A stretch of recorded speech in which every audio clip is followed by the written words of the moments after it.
think that sign will give you kind of an idea of what this video is going to be about. Good afternoon, YouTube. This is Chuck, and it's Monday, April 7th, 2025, about 3 o'clock in the afternoon, and we're headed up the hill to take a look at Jerome. And so I'll bring you along with me. The sun's kind of in the wrong place for the first part of this, so we'll just have to deal with that. But let me spin around here, and I'm going to talk to you while I'm driving up the hill and give you a little bit of history of Jerome. Back in the mid-1870s, the whole Verde Valley here was just a collection of farms and ranches, and there wasn't a whole lot here. And but in 1876, a mining company called the United Verde Mining Company, they discovered rich copper deposits on a hill called Cleopatra Hill. And there you can see Jerome right up there, right in the middle of the picture. That's where we're going. It's about 4 miles. Anyway, they started a mine there. I think I'm gonna have to put the window up here to cut down on the wind noise. But put the window up, that means I better turn the air conditioning on.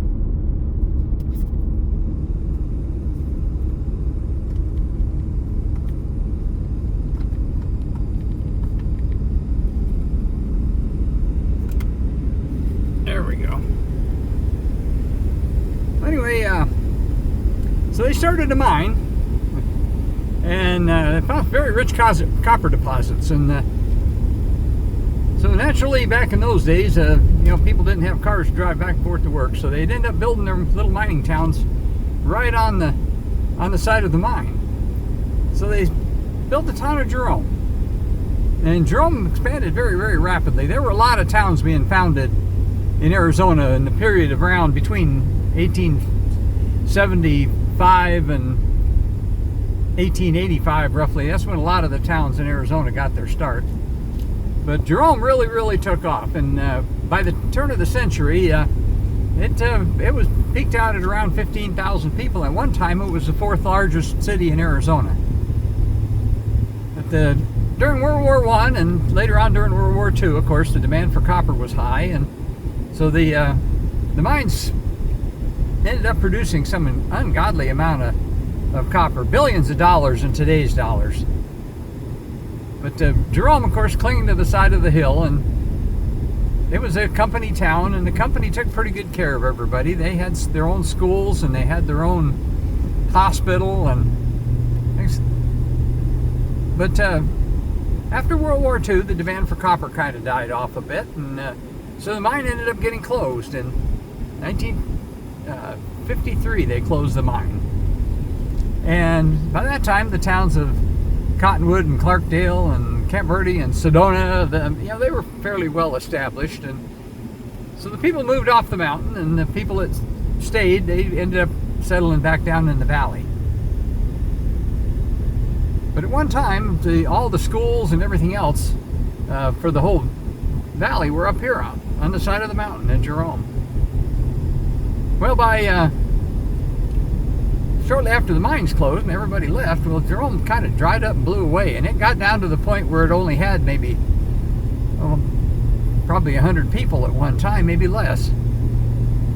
But Jerome reinvented itself, and they reinvented itself in the form of an artist colony and a tourist destination, and so now it's full of gift shops and art galleries and restaurants and bars, and it's quite the interesting place. And I've always liked Jerome, and I feel like we're going to get stuck behind this trailer here, and I was kind of wanting to make sure I gave you a good view, because this whole hillside at one time, all the way from here all the way up here, was up to our right up the hill, was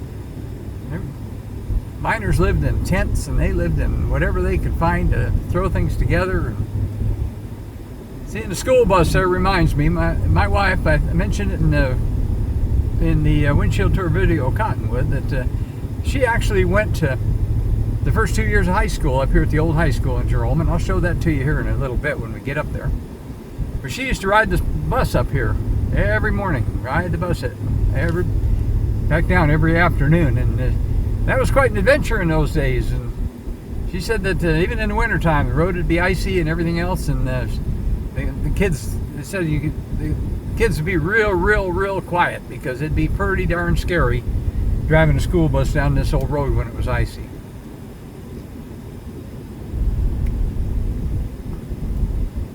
We're getting ready for a hairpin turn here, and that'll put us away from the sun. You'll be able to see a little bit better.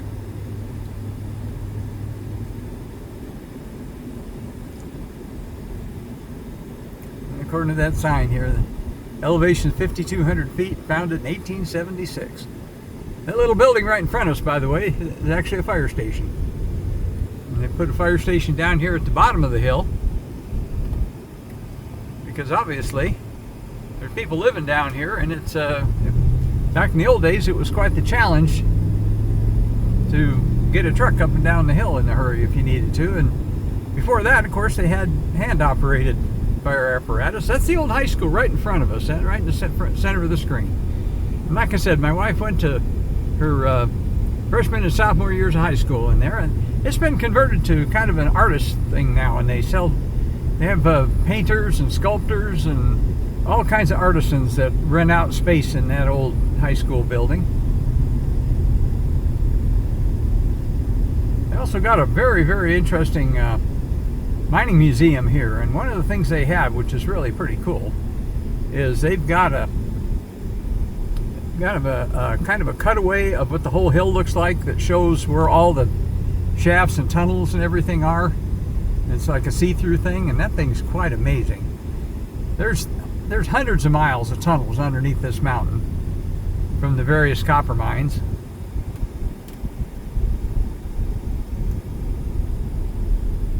Speed limit 20 miles an hour.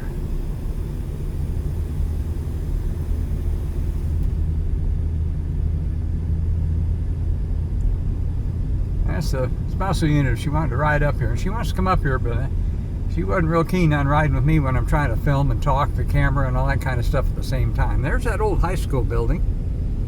Remember when they built towns like this, and nobody had cars, everybody walked everywhere they went, so everything is closer and tighter. And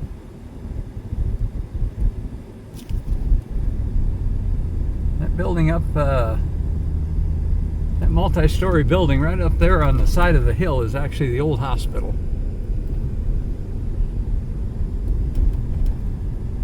Tell this is quite the place.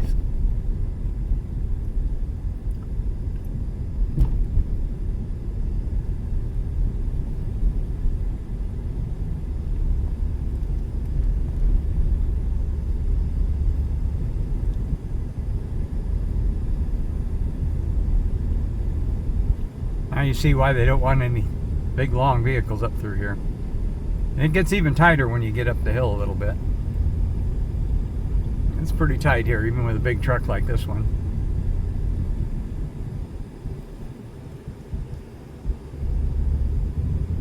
And you can see some of the houses clinging to the hillside above us. Up here we're going to come to actually a little section of one-way road. The streets are so narrow that they actually split it up. I'm going to go real slow right in here because, of course, I'm trying to talk to y'all and not run into anything and stay in my own lane. And a lot of these houses like this one here where they're built out over the side and you walk to them, get a bridge to walk to the front door.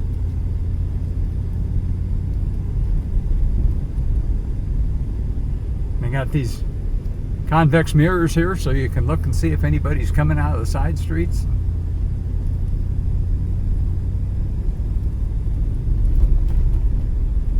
The issues they have here in Jerome is it's real hard to find a parking place, especially for a big truck. They have a municipal parking lot, and I'll tell you a little bit about that when we get to it. But now we're getting into downtown Jerome. You can see they got B&Bs here, and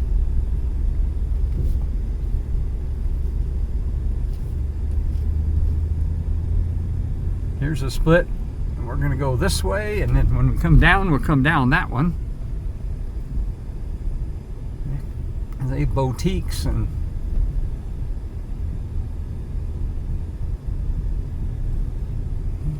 some of the municipal parking they have here. I think I can probably put my window back down now.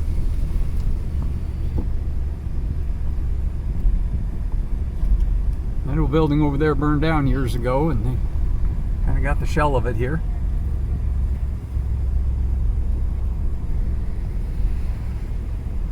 wine tasting places. And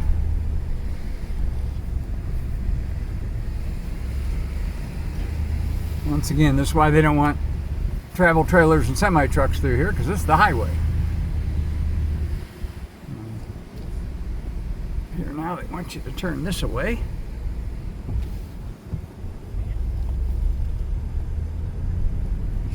A little bit more parking. Here's some more little stores. I'm going to take you down that other way too. We're going to actually go up here on top and turn around. A lot of t-shirt shops. And there's the fire station. You got the historic looking fire station. It's actually pretty new. But we're actually going to go down this direction here a little bit. The road turns, but I'm going to take you down here just a little bit and talk about something here. If you go down this road here about a mile, well, first of all, we're going to come up here to a municipal parking lot where you can actually park your vehicle and walk back to town. And you can see they even got, oh, this, since I've been here, this is new since I've been here with the shade structures and such. I'm going to turn around here, but if you go back that way, down here at the end, and stop for a minute where I can talk to you. If you keep going on that, straight on that road there, and go about a mile, and it takes you to something called the, let me turn, you know, here's some of the old mine diggings right here, right in front of us. Look at that. Those are head rigs for shafts going down into the mountain. Some of the old mine buildings. Anyway, what I was saying is if you go on this road right up here,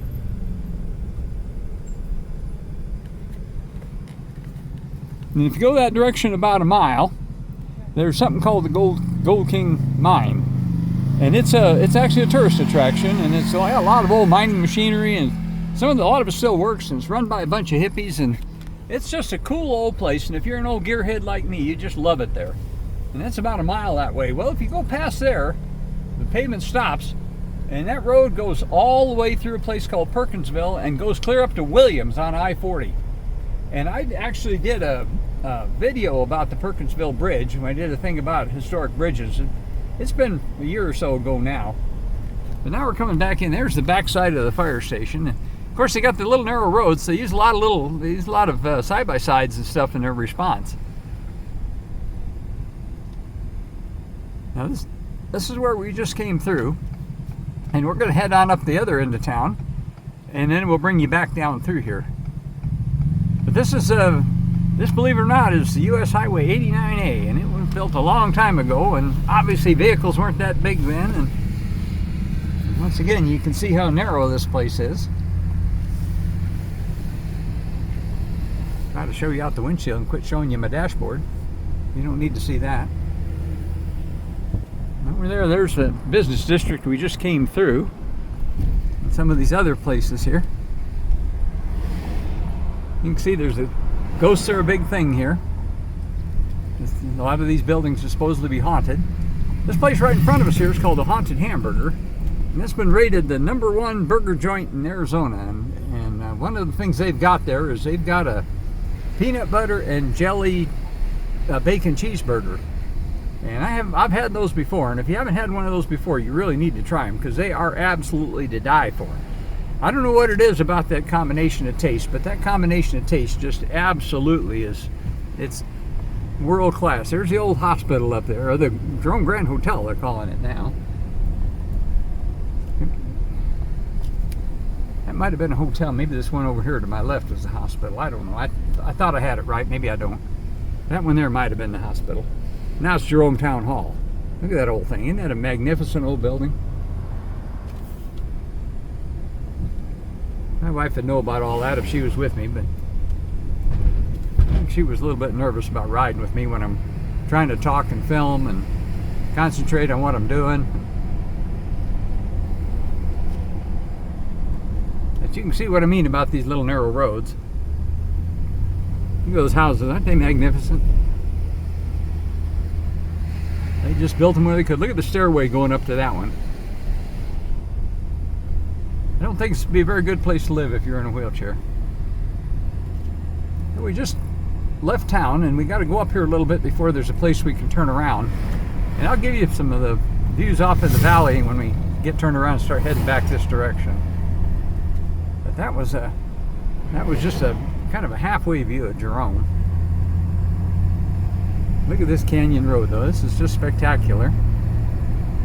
Let me show you the canyon way up and I'll show you the views off the side on the way back. But I was trying to remember how far we got to drive up here to get to a turnaround, but if my memory serves me correctly, it's a little ways before we can.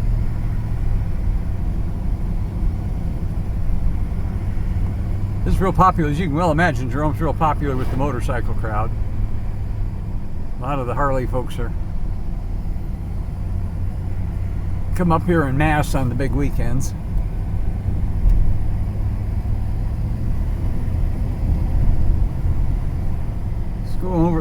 This goes up over what's called Mingus Mountain, and if you go over Mingus Mountain back down the other side, you actually, here's a place I can turn around.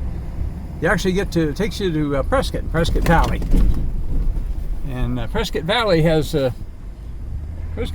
about 100,000 people, so that's a pretty big outfit. Now, let me see if I can turn around here without getting run over.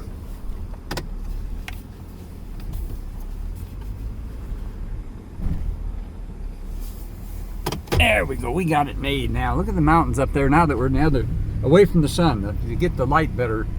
Now you're looking down off across the Verde Valley. Isn't that just stunning? I think I could probably live in Jerome and look at that view every day. That'd be pretty cool.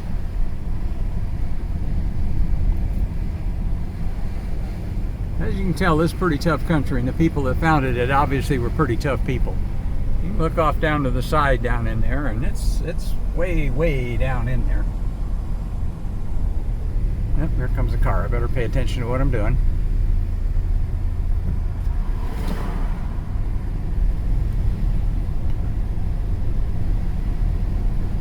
Jerome, Clarkdale, Cottonwood, Historic Road. Yeah, it's historic, all right.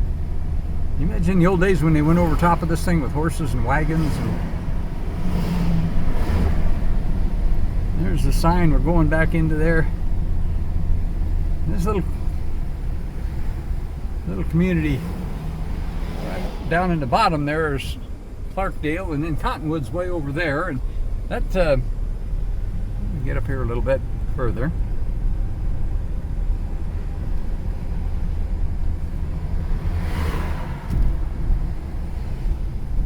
The building down there is the mining museum. We won't be able to show you that on this trip. And now we're getting back and showing you those houses from the other direction. But look at little garages where they tuck their cars in. You don't want to have a very big car if you live in a place like this.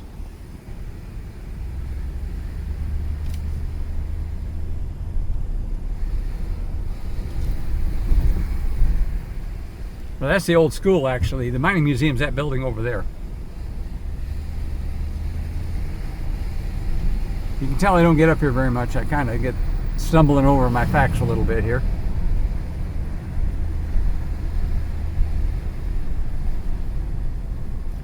There's a guy probably hiking coast to coast somewhere.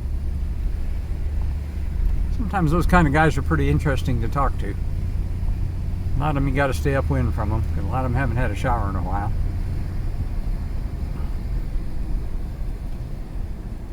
Look how they tucked the fire hydrant back there in that wall.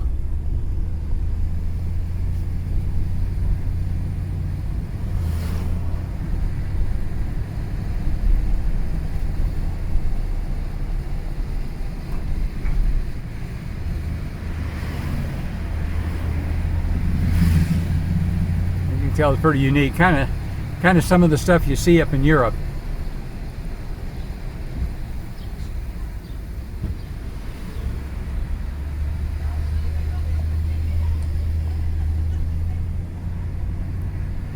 To go eat at that haunted hamburger. I don't even know if there's a place I could park my truck there. I have to park down below and walk, and this spouse unit's getting to the point where she's having a real difficult time walking anymore. Look at that side street up there. Isn't that amazing? That's the Holy Family Church. And we're back down here at the fire station again. Back in the mining days, Jerome had their share of fires like all these old mining towns did, and there's several of them, they burned the whole town down a couple times. I talked about that when I was down in Bisbee, and they did my tour of Bisbee. Now we're coming back around that sharp curve. Now we're going back through town the other way. Look at that. Part of that car up there on that pole. That's cool. That's my kind of quirky. And the pizza places and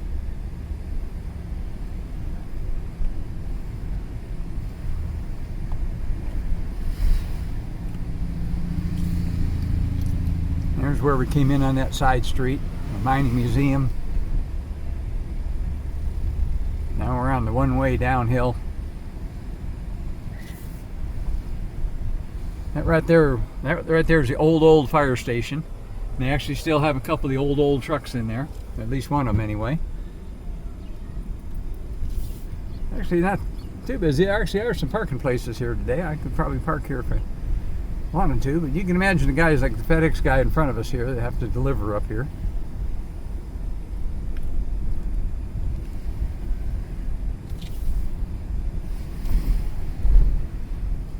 All these little wine tasting, and there's a little coffee shop. All these old buildings.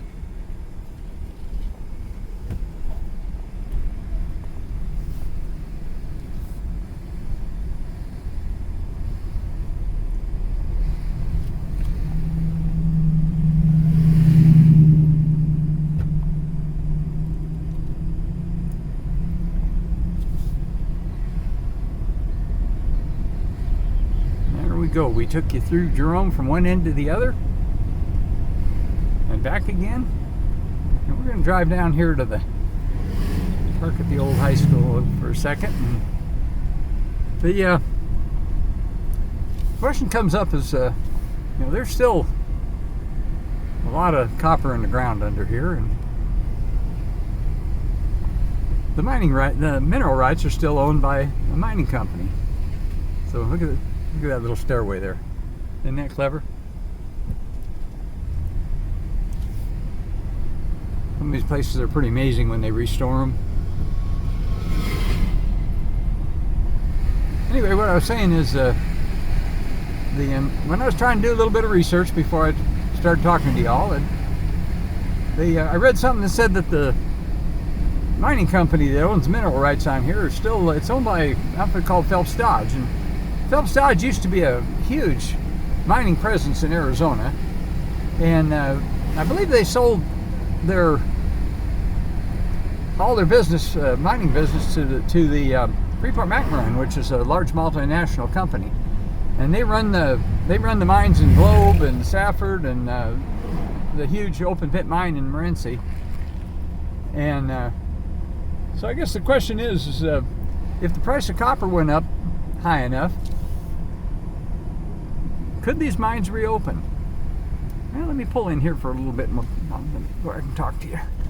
Back to the old high school again. Isn't that something? Look at that thing. They don't make them like this anymore. That's pretty amazing. But anyway, the question is, is it possible that these mines could open up again? Well, in order to tell you a little bit about that, you know, these mines were all underground mines.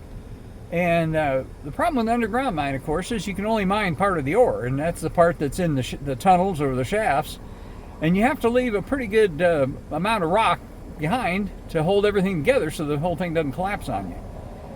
Well, Freeport-McMoRan is more of an open pit mining company, and so is it possible that these, is there a lot of copper left under the ground? Yeah, there's probably billions of dollars worth of copper still left underneath Cleopatra Hill here, underneath this town. Is it possible that the mine would wake up again? Well, yeah, it is possible. I would be willing to bet that they've done core drilling and they pretty well know what's here and what's not. But there's a possibility that if this was ever to open back up as a mine again, that they would do it. They'd do it open pit style, and since they own the mineral rights, that would mean that they would basically cut this whole mountain away and the town would go with it.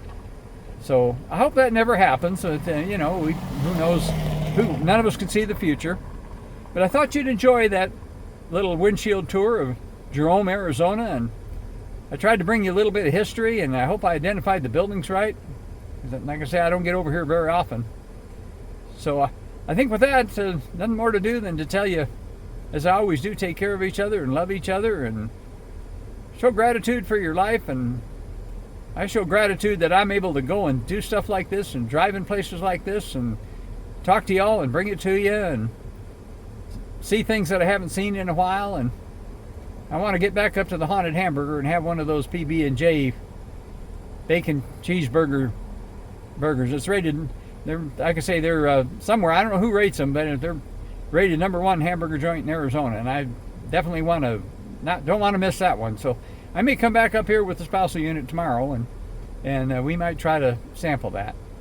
But for right now, I guess there's not a whole lot more to do.